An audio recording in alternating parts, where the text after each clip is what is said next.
that the soul in the body of a person doesn't die. Ibn Taymiyyah rahimahullah says the soul never dies. It only tastes death. What dies is the actual body. And there is the word of taste. The soul will taste death as it comes out, shifts from hayatul dunya, from the worldly life, transitioning into hayatul barzakh, moving from one to another. That's all. Otherwise, you and your mind and your thought and your ability to sense what's around remains with a person. The soul, it comes out of the human body in 6 stages.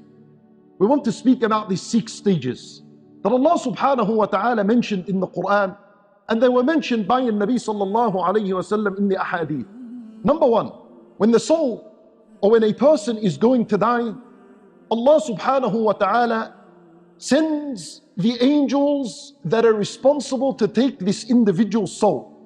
Because even though it is Malakul Maut that takes the soul out, his job is the last job. And this Malakul Maut has an army of angels that work for him. They're the ones that extract the soul first and foremost. Allah Azza wa Jalla, He said, our messengers, meaning our angels, will cause him to die. That's in the first stage. So in the first stage, Allah sends these angels to this person. In the first stage, it is the day of your death. Allahu A'lam, in which hour of the day or hour of the night it would be. But there is a day of death that is written for each and every single one of us. On that day, exactly as soon as this day enters, the angels are prepared and they're ready and they're coming down. The second stage, these angels have arrived. They're at the body now. The second stage is the collection of the soul from the body. So the angels begin by extracting the soul from the tip of the toes. And as a result, the toes go cold and numb. And the soul is being pulled out upwards. So now it's collected from the foot. And it's collected from the shin. And it's collected from the knees. And a person begins to feel coldness and numbness in his feet. And it rises until it reaches the hips, until it reaches his abdominal area. It comes out from the tips of his fingers until it reaches his arm, his hand. It goes all the way. This is the angels' job. They begin to extract and prepare this soul to come out. And a person senses that something is happening and something is going wrong with his body. That's when all these machines, if he's in the hospital, begin to give abnormal readings. The third stage is the stage in which the soul reaches at-taraqi. Allah Azza wa Jal, He mentions the third stage in Surah Al-Qiyamah. He says, when the soul reaches at-taraqi, which is the collarbone here.